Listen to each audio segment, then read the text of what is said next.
Débuter en immobilier locatif. Salut, c'est Grégoire, j'espère que tu as la forme aujourd'hui. Je vais répondre à cette question parce qu'on me la pose assez souvent. Et comme ça me fera une vidéo que je pourrais envoyer à tous les gens qui me demandent, mais Grégoire, je veux démarrer en immobilier et par quoi je commence? Quelles sont les premières étapes? Quels sont les premiers conseils que je peux donner pour démarrer en immobilier locatif? Ou en immobilier tout court d'ailleurs. Alors si c'est pas encore fait, abonne-toi et mets un pouce en dessous de cette vidéo, c'est super important pour moi. N'oublie pas d'activer la petite cloche pour être prévenu de toutes mes prochaines vidéos.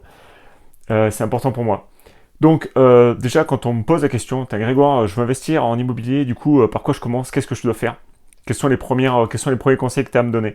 Alors le premier conseil que j'ai à te donner déjà, c'est faire un bilan de sa propre situation, c'est-à-dire savoir où on en est professionnellement, c'est-à-dire est-ce que vous avez un CDI, est-ce que vous avez des comptes clean, où en est votre épargne, si vous n'avez pas d'épargne, pourquoi? Donc du coup les premiers conseils que je donne, c'est est-ce que vous avez des routines d'épargne? Est-ce que vous mettez en place chaque mois un virement automatique qui part sur un livret pour mettre de l'épargne de côté? Au niveau des crédits, qu'est-ce que vous avez? Est-ce que vous avez des crédits à la consommation? Est-ce que vous avez des crédits type voiture, type moto? Et de combien ils sont? Et du coup, on commence par là. On commence déjà par avoir une situation, on va dire, stable, une situation correcte. Parce qu'en fait, ce qui va se passer concrètement, c'est que si tu as des passifs à crédit type voiture, type moto, et que, je sais pas, je raconte une connerie, tu as 400 euros de crédit voiture mensuel, ça va venir gréver automatiquement ton taux d'endettement et ça va limiter tes capacités d'endettement et du coup le banquier risque de te mettre un énorme stop. Donc du coup, c'est pour ça que nous les investisseurs, on a tendance à dire, on achète des voitures d'occasion, on n'a pas de crédit dessus et comme ça, du coup, quand on veut investir, du coup, on n'a pas de passif sur le dos et ça, c'est plutôt important. Donc du coup, il faut que tu saches que la banque, quand tu investis dans l'immobilier, va gérer un risque. Donc du coup, quand je te parle d'épargne, quand je te parle d'avoir des comptes clean, quand je te parle de ne pas avoir de paris sportifs, de limiter les sorties, je te demande pas de faire ça pendant X mois, X années. La banque va te demander les 3 derniers relevés de compte, va te demander tes 3 derniers mois de tes comptes perso. Donc, euh, à la limite, tu peux, on va dire, faire des sacrifices sur 2 3 mois, enfin sur 3 4 mois, on va dire, sur 4 mois, comme ça tu as vraiment un historique sur quelques mois vraiment concret, avant de pouvoir te présenter en banque, tu vois.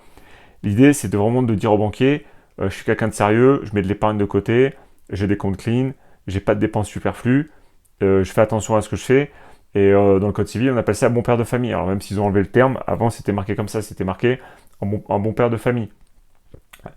L'autre conseil que je vais pouvoir te donner aussi avant même, là on parle même pas du bon coin, on parle même pas de chercher des annonces, on cherche même pas, là déjà on commence par la situation, épargne, crédit, où c'est que tu en es, salaire, CDI, où c'est que tu en es, est-ce que tu as une ERP, est-ce que tu as pas de RP, est-ce que tu es toujours locataire.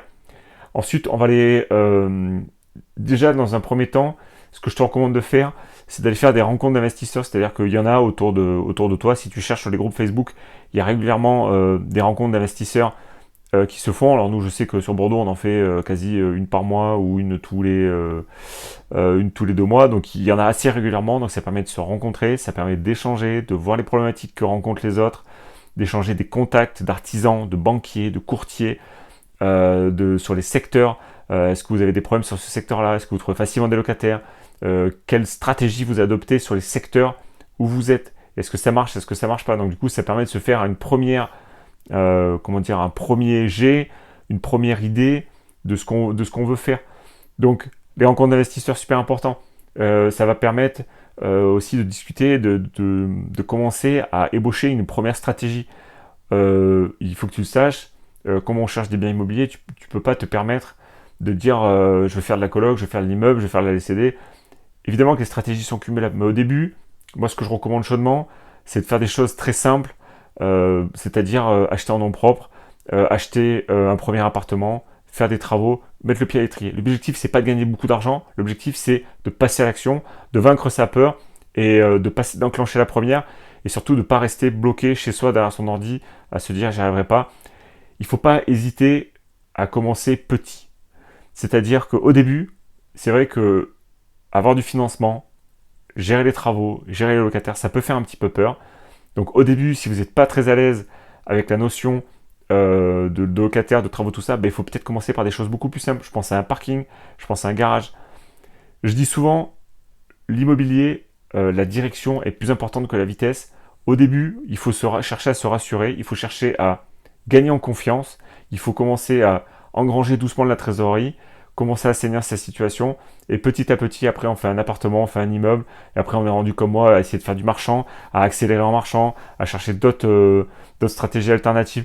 Mais au début, il faut que tu commences petit à petit par ébaucher une stratégie, y aller progressivement, se focaliser sur un seul type de stratégie. Par exemple, si tu veux faire que la location courte durée, que la colocation, que l'immeuble de rapport, voilà, que du marchand, enfin peu importe la stratégie que tu as choisie, choisis-en une, bosse-la à fond, bosse ton secteur, bosse là où tu cherches un bien, essaie de chercher sur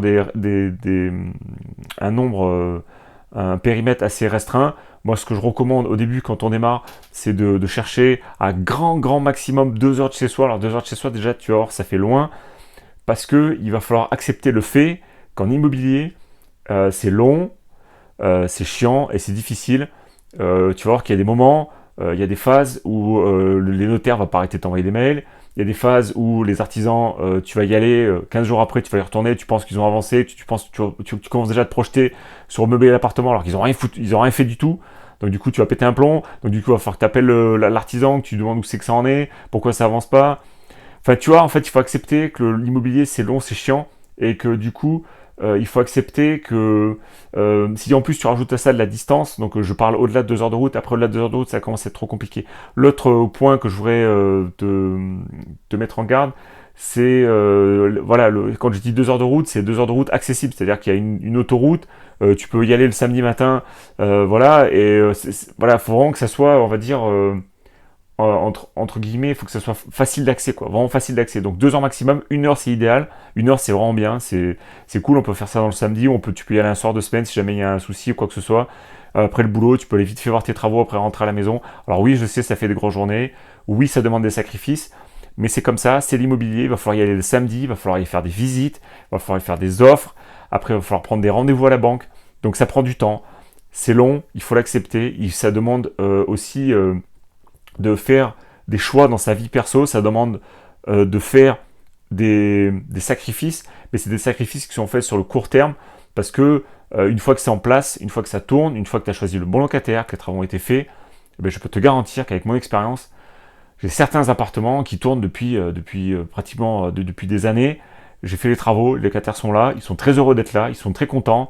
Je retourne les voir, les logements sont bien entretenus, j'ai bien choisi mes locataires et ça marche, ça fonctionne. Donc c'est top, mais ça demande du temps. C'est comme si tu étais dans une fusée et qu'au début, ben, ça demande énormément d'énergie à être concentré et une fois que c'est parti, que c'est en orbite, après ça tourne. Mais au début, il faut fournir des efforts, il faut être OK avec ça.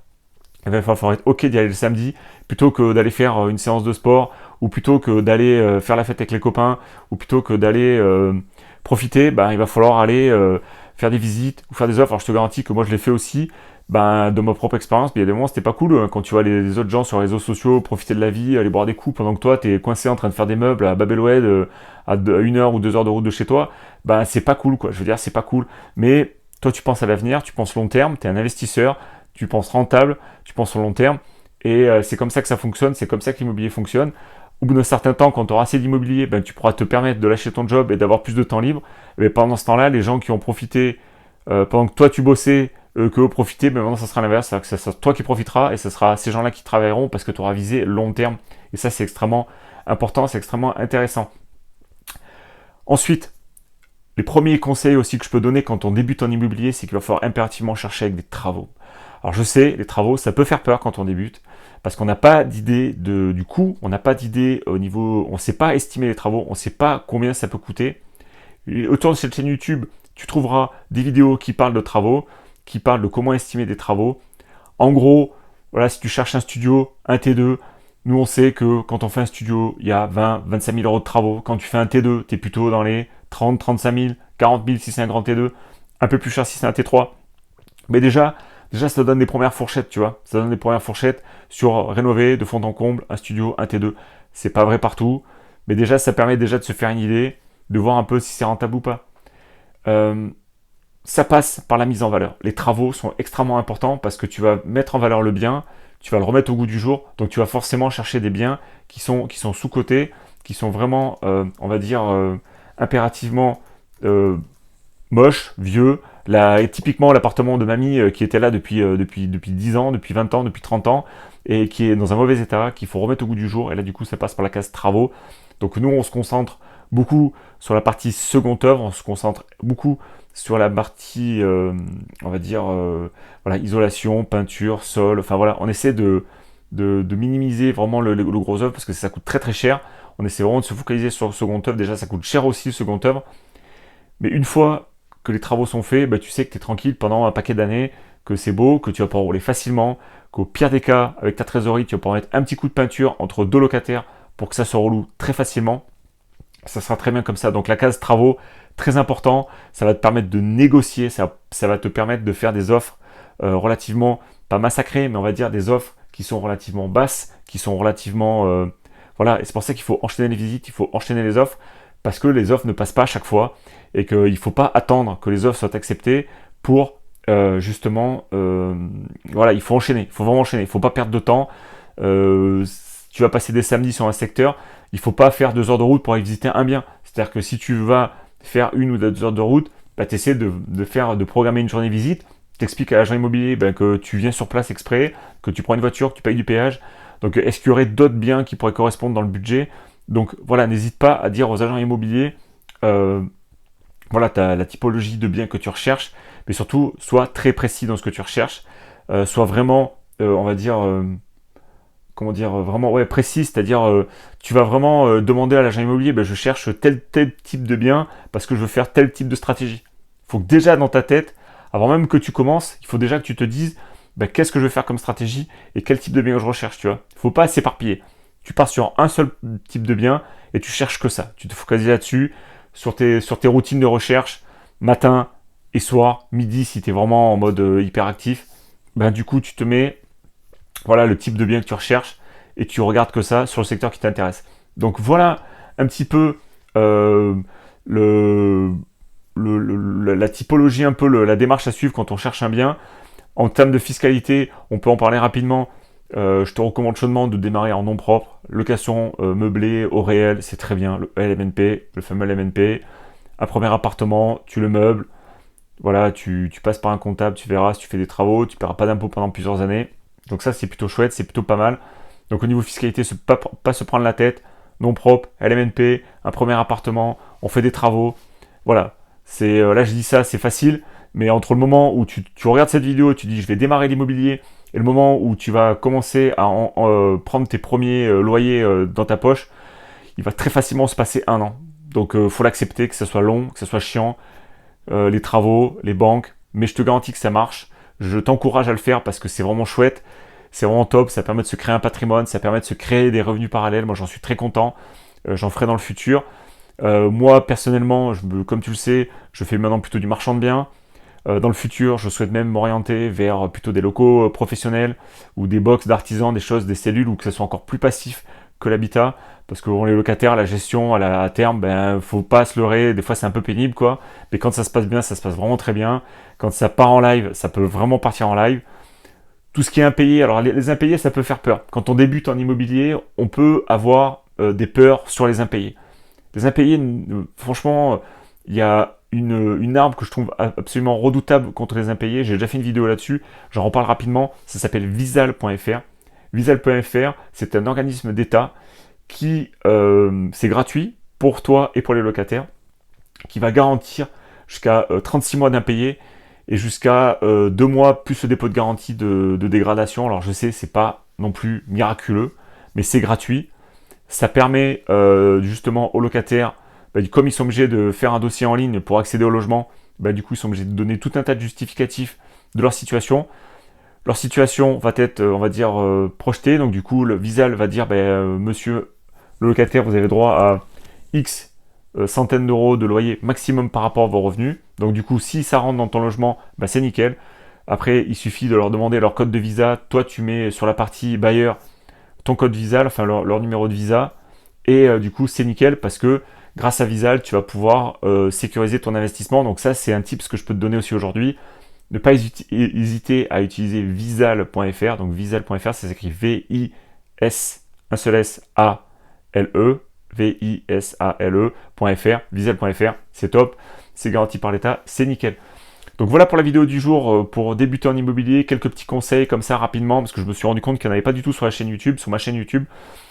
Donc n'hésite pas à me dire dans les commentaires exactement si tu as des questions quand tu démarres, n'hésite pas, tu as les commentaires qui sont en dessous de cette vidéo qui sont là pour ça.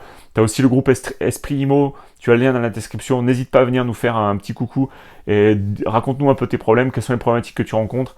Il y a plein d'investisseurs motivés, on n'hésitera pas à t'aider. Et voilà, je te dis à très vite pour une prochaine vidéo. N'oublie pas de t'abonner, n'oublie pas d'activer la petite cloche, mets un énorme pouce en dessous de cette vidéo, c'est super important.